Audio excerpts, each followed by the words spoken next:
चलिए हम लोग लेसन को प्रारंभ करें। पिछले क्लास में जो चल रहे थे उसको कंटिन्यू करें। पिछले क्लास में हम लोगों का चल रहा था लेसन नंबर 3 और यह था चुनावी राजनीति। चुनावी राजनीति इसी लेसन को हम लोग पिछले क्लास में पढ़ना शुरू किए थे। आज के क्लास में हम लोग धीरे-धीरे इस पूरे स्टेप को निकालेंगे। इसमें हम लोग ये पिछले क्लास में पढ़ रहे थे कि हर देश में चुनाव हो जाए तो उसको लोकतांत्रिक नहीं कहते। कई बार ऐसा चुनाव भी है जो अलोकतांत्रिक और इसी क्रम में हम अपने देश के भारत में चुनावी प्रक्रिया को हम लोग पिछले क्लास में समझ रहे थे कि भारत में किस प्रकार की चुनावी प्रक्रिया है, हम लोग कैसे चुनाव में भाग लेते हैं, वोट देते हैं, किस प्रकार का सिस्टम है हमारे देश का। और तब हम लोग समझेंगे क्या भारत का चुनाव लोकतांत्रिक है। तो अगले क्लास में थ्योरी इस लेसन का कंप्लीट हो जाएगा, तब मेन इसका ऑब्जेक्टिव चलेगा। तो चलिए अभी सबसे पहले हम लोग देखें, भारत में चुनाव प्रक्रिया में पिछले क्लास में हम लोग सुने थे कि हमारे यहाँ एक निश्चित अवधि पर चुनाव की एकदम प्रक्रिया है। हमारे देश में फिक्स किया हुआ है कि प्रत्येक 5 वर्ष के अंतराल पर चुनाव होगा। ऐसा कभी कोई चुनाव नहीं हो सकता है जिसमें हमारे कोई प्रधानमंत्री या राष्ट्रपति या किसी पद के कोई व्यक्ति आजीवन सत्ता पर रहने के लिए चुनाव करावे कि हम ही जीवन भर रहेंगे। ऐसा चुनाव हमारे देश में वैलिड ही नहीं। यानी सबसे पहला तो आपने देखा कि प्रत्येक 5 वर्ष के अंतराल पर चुनाव की बात, ये हमारे भारत की चुनावी प्रक्रिया का सबसे अहम हिस्सा है। इसके बाद हम लोग देखें कि इसमें हमारे यहाँ संविधान में नियम लगाया हुआ है कि 5 वर्ष होते ही ऑटोमैटिक आपकी सदस्यता समाप्त हो जाएगी। इसमें कोई दिमाग ही नहीं लगाना। 5 वर्ष हुआ, आपका सदस्यता गया। इसमें ऑटोमैटिक विधानसभा हो, लोकसभा हो या हमारा पंचायत या नगर निकाय हो, सब ऑटोमैटिक 5 साल पूरा होते ही भंग हो जाएंगे। फिर हम लोग ये भी प्रावधान किए हैं कि अगर कोई व्यक्ति चुना गया है किसी भी पद पर, यदि उसकी मृत्यु हो जाए, यदि वो त्याग पत्र दे दे, तो हमारे देश में ऐसा नहीं है कि उस सीट को हम लोग खाली रखते हैं। केवल उस पद के लिए, केवल उस सीट के लिए हम लोग के यहाँ उपचुनाव का प्रावधान भी है, जो बीच में भी हो सकता है। लेकिन उपचुनाव अगर 1 साल पहले हुआ है, तो इनका कार्यकाल केवल 1 साल का होगा। ऐसा नहीं कि उपचुनाव हुआ तो फिर जहाँ से जीते 5 साल रहे। इसके बाद दूसरा नंबर हम लोग देखे थे कि हम लोगों ने अपने चुनाव में सुविधा के लिए हम लोग चुनावी क्षेत्र में बाँट दिए हैं पूरे भारत को, और चुनावी क्षेत्र को ही हम लोग निर्वाचन क्षेत्र के नाम से जानते हैं। इसी को हम लोग सीट कहते हैं। इसी को सीट कहते हैं और हम लोग ये फिक्स किए हुए हैं कि एक क्षेत्र के मतदाता एक ही प्रतिनिधि का चुनाव करें।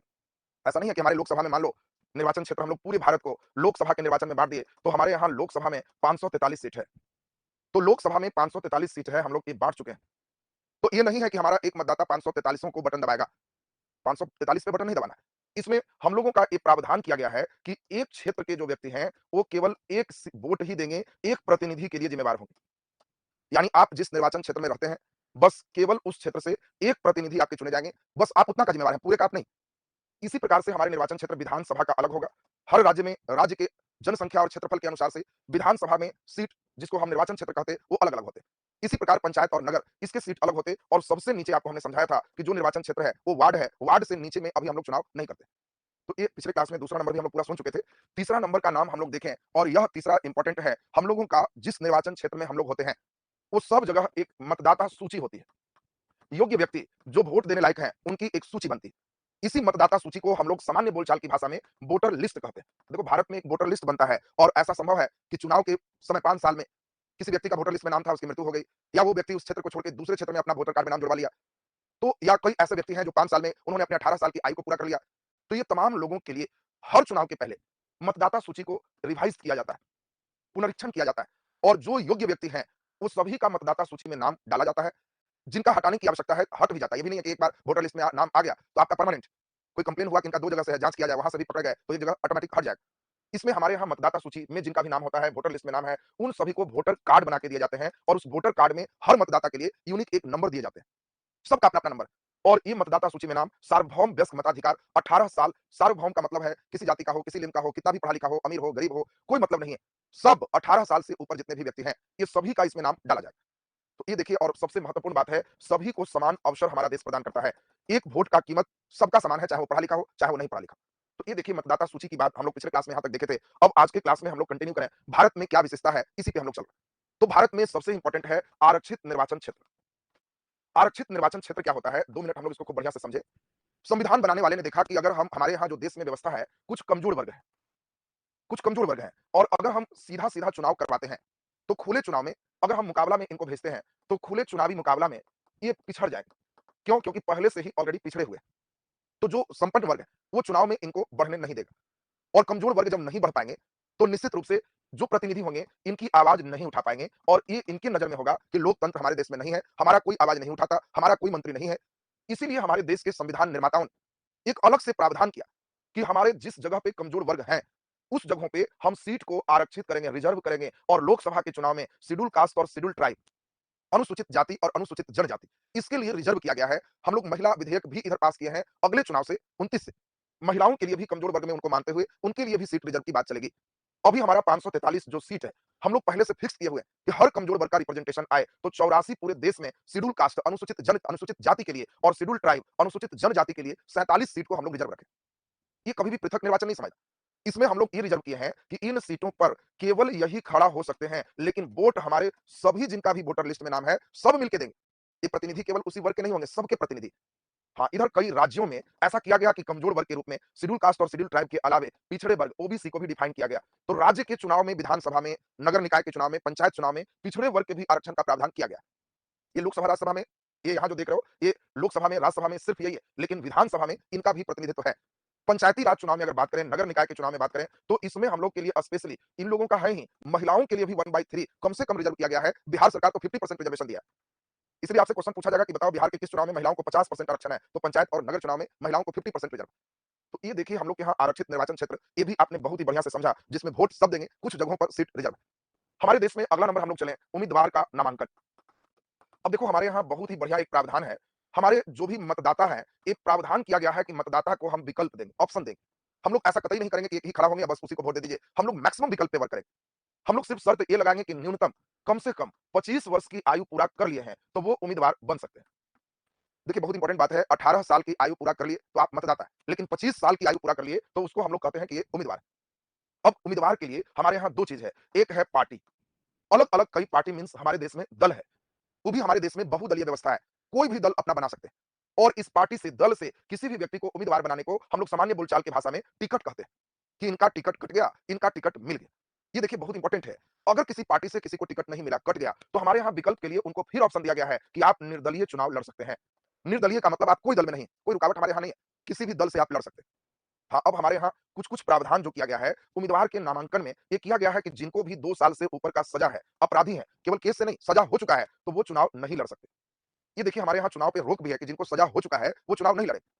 ये एक बहुत बढ़िया देखिए प्रावधान है। हमारे यहाँ बहुत इंपॉर्टेंट ये किया गया कि जो भी उम्मीदवार का नामांकन कराना है, तो वो लोग नामांकन कराते समय एक नामांकन पत्र भरेंगे और नामांकन पत्र में एकदम साफ-साफ लिखा हुआ है कि आप अपने ऊपर चलने वाले सभी आपराधिक मामले का उल्लेख करें। सब भरिए, कितने केस आपके चल रहे हैं, कौन-कौन सा केस है, कितनी संपत्ति आपकी है, कितना देनदारी है, कर्ज लेके आप बैठे हुए हैं, ये जितने भी सिस्टम है, केवल संपत्ति अपना ही नहीं, अपने परिवार का, पत्नी का भी देना पड़ेगा। कितनी आपकी शैक्षणिक योग्यता है, कितने आप पढ़े लिखे हैं, ये देखो सबको हमारे देश में इलेक्शन लड़ने के पहले ये डिटेल भरना होगा और हमारा चुनाव आयोग कहता है कि इसे हम सार्वजनिक करेंगे। किसी भी प्रेस वाले को दे सकते हैं, आरटीआई से कोई व्यक्ति सूचना माँग सकता है ताकि हर व्यक्ति को एक सही उम्मीदवार किसको वोट देना है, ये चुनने का अधिकार है। वो जान सके कि जिसको हम चुन रहे हैं, उसका कितना यहाँ पे केस चल रहा है, कितनी संपत्ति है, कितना पढ़ा-लिखा है। हर नौकरी के लिए शैक्षणिक योग्यता अनिवार्य होता है, लेकिन इसमें शैक्षणिक योग्यता अनिवार्य नहीं है। हम लोग कुछ ऐसा व्यवस्था नहीं किया है कि इसमें एमए पास जो है इलेक्शन लड़ेगा, पीएचडी पास करेगा। क्यों नहीं किए?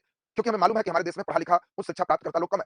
अगर हम इसको लगा देंगे तो कई लोग विकल्प के तौर पर जिनमें योग्यताएँ हैं, बाकी लोगों के नेतृत्व करने का, वो आगे नहीं आ पाए। तो इसीलिए इलेक्शन में शैक्षणिक योग्यता बताना आवश्यक है, ये अनिवार्य नहीं है। संपत्ति कितना है, अनिवार्य नहीं है। कोई व्यक्ति गरीब से गरीब है, ₹1 है, वो भी खड़ा हो सकता है।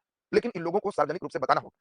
ये देखिए बहुत ही इंपॉर्टेंट ये सूचना कैसे उम्मीदवार का हमारे यहाँ नामांकन होता है, इस बात को आपने समझा। अगला नंबर हम लोग पॉइंट्स देखें हमारे देश की विशेषता क्या है, तो हमारे यहाँ चुनावी अभियान चलते हैं। अभी आप लोग एकदम नजदीक से इस सिस्टम को देख रहे हो।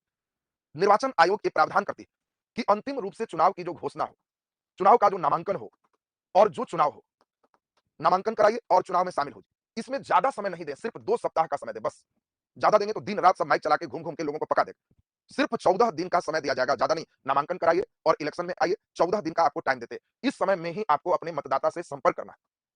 अपने मतदाता से आपको मिलना है कि हाँ भाई हम आए हैं, अपनी बात जितनी है उसको आप कहिए, मतदाता को लुभाइए। आप एक ही बार चूंकि समय कम मिला है, लोग ज्यादा हैं, तो आप बड़े-बड़े चुनावी सभा भी कर सकते हैं।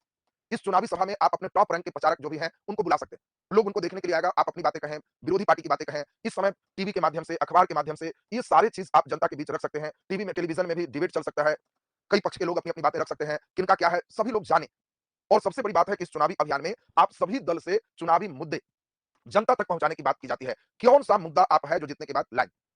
इसके लिए सभी लोग एक अपनी मैनिफेस्टो जारी करते हैं और मैनिफेस्टो जारी करने के बाद वो कहते हैं कि अगर हम सरकार में आए, तो इन-इन मुद्दे को हम वरीयता देंगे, इसको लागू करेंगे। इसी प्रकार का कई मुद्दा जैसे आपके एनसीईआरटी में साफ दिया है 1971 में इंदिरा गांधी जब चुनाव लड़ रही थी लोकसभा का, तो इस समय इंदिरा गांधी ने गरीबी हटाओ का नारा दिया, गरीबी हटाओ का मुद्दा लाया और गरीबी हटाओ के नारा पर इनको स्पष्ट बहुमत मिला। लेकिन 71 में सरकार तो बन गई, गरीबी हट नहीं पाई, बहाली वैकेंसी भी नहीं आ पाया, लोग जगह जगह विरोध किए, इंदिरा गांधी ने आचार संहिता लगा दी। 76 में चुनाव होना चाहिए था, चुनाव ही नहीं कराई। 1977 में जब चुनाव कराई, तो इस समय विरोधी दल जो थे, आपको मालूम है पहला गैर कांग्रेसी सरकार का स्थापना 77 में हुआ है, उसके पहले कोई गैर कांग्रेसी नहीं है और ये है जयप्रकाश नारायण। इन्होंने ही संपूर्ण क्रांति के द्वारा लोगों का नेतृत्व किया।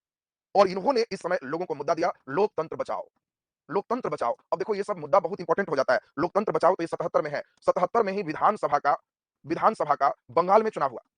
बंगाल में चुनाव चल रहा था और इस समय वहां के जो वामपंथी थे, इन्होंने एक मुद्दा दिया, जमीन उसी का जो उसे जोतते हैं। अब सोचिए जमीन उसी का जो उसे जोतते हैं मतलब बटाईदार है, जो है जमीन तुम्हारा ही है क्योंकि तुम उसे जोत रहे हो। अलग-अलग सभी लोग इस तरह का दिए। 1983 में आंध्र प्रदेश में तेलुगु देशम पार्टी जो है, ये पार्टी अपना अलग मुद्दा दिया और ये पार्टी दिया तेलुगु स्वाभिमान, कि ताकि तेलुगु के जो लोग हैं वो अपने स्वाभिमान को पहचाने और हमें ही वोट दें। सब मुद्दा सही है, लेकिन हमारे देश में एक और बहुत भयंकर चीज किया जाता है। जैसे ही चुनाव की घोषणा हो गई, हमारा चुनाव आयोग आचार संहिता लगाता है। आचार मतलब नियम होता है, नियम का कानून संहिता, और चुनाव आयोग कठोरता से सभी से पालन करवाता है। ये आचार संहिता क्या है? तो इसमें कहा जाता है कि हम जैसे ही चुनाव की घोषणा कर दें, नई कोई बहाली की घोषणा नहीं होगी। ऐसा नहीं कि चुनाव की घोषणा की और उधर से आप घोषणा की कि हम 1 लाख बहाली निकालेंगे। जो करना था पहले ही, घोषणा के बाद आपको कुछ नहीं करना है। इतना ही नहीं, अगर आप सत्ता पक्ष में हैं, तो किसी भी सरकारी वाहन का, किसी भी सरकारी अधिकारी का आप उपयोग नहीं कर सकते। ये आचार संहिता है, आपको जो गाड़ी मिला हुआ है, सब खत्म, आप अपनी गाड़ी से घूमिए। क्यों? इलेक्शन आ गया। इतना ही नहीं, आप किसी भी व्यक्ति को, ये है आचार संहिता में, कि आप प्रलोभन नहीं दे सकते। प्रलोभन नहीं दे सकते, घूस नहीं दे सकते, इसको किसी तरह की धमकी नहीं दे सकते। कोई कहे कि धमकी दिया है कि हम इनको वोट देना नहीं तो समझ लेना, तो उस पर केस होगा, आचार संहिता लगेगा। सरकारी वाहन, सरकारी अधिकारी सब पर रोक। किसी प्रकार के कहीं भी धार्मिक स्थल पर आप चुनाव प्रचार नहीं कर सकते। मस्जिद है तो आप ये नहीं है कि अनाउंस कर सकते हैं, मंदिर है तो अनाउंस कर सकते हैं कि इनको वोट दीजिए। ये सब आचार संहिता का पार्ट। अधिघोषणा हो गई है तो आप कहीं शिलान्यास नहीं कर सकते। आप कुछ बनाए भी हैं तो उसका शिलान्यास नहीं होगा। जो करना था पहले ही करना था। बड़े पैमाने पर किसी तरह की आप ट्रांसफर पोस्टिंग भी नहीं कर सकते। बदली भी करेगा तो चुनाव आयोग करेगा, सरकार कुछ नहीं कर सकती। ये देखो ये सब आचार संहिता का पार्ट। पैसे से भी फिक्स किया गया है कि आप कितना खर्च कर रहे हैं, हिसाब दो। लोकसभा में अधिक से अधिक एक प्रत्याशी 25 लाख ही खर्च कर सकता है। ये भी नहीं कि डेली तुम अखबार में सुर्खियों में दोगे तो भी गड़बड़। विधानसभा में है तो अधिक से अधिक 10 लाख ही खर्च करना है। इससे ज्यादा आप खर्च करते हो पंपलेट, पोस्टर, बैनर, तो आप पे कार्रवाई की जाएगी। ये देखिए बहुत इंपॉर्टेंट आचार संहिता का पार्ट हमारे देश में लागू है। अब इसी में हम लोग चलेंगे, कैसे वोट होता है, मतदान कैसे गिनती होती है, मतगणना, और क्या हमारे देश में लोकतंत्र को हम लोग कह सकते हैं कि चुनाव लोकतांत्रिक है। चुनावी सभा के लिए प्रशासन से परमिशन लेना पड़ता है, बिना परमिशन कुछ नहीं करना है। आचार संहिता है, आप अपने घर में बर्थडे मना सकते हैं, शादी ब्याह कर सकते हैं, उसके लिए कोई परमिशन नहीं। लेकिन अगर कहीं भी सार्वजनिक जगह है, तो चुनाव की घोषणा के बाद आपको भी कुछ करना है, भले नेता आए नहीं आए, तो आपको बिना परमिशन नहीं करना है। सार्वजनिक पैलेस का मतलब सरकारी स्थान बिना परमिशन नहीं मिलेगा। प्राइवेट स्थान आप कर सकते हैं। आपके अपने शादी समारोह है, जितने भी नेता है आ सकते हैं, नेता भी व्यक्ति, लेकिन वहां पे नेताजी ऐसा नहीं कर सकते कि 10 आदमी को बैठा के देखिए, ध्यान दीजिएगा, वोट दीजिएगा, ये सब बोलते हुए रिकॉर्डिंग आ गया, या उनका जिंदाबाद या उनका कुछ, तो आचार संहिता का केस हो जाएगा। ये सबसे महत्वपूर्ण पार्ट। तो अब हम लोग इसको देख लिए, अगले क्लास में कल हम लोग लगभग इसको कंप्लीट करेंगे। तो आज का क्लास यहीं तक। बहुत बहुत धन्यवाद।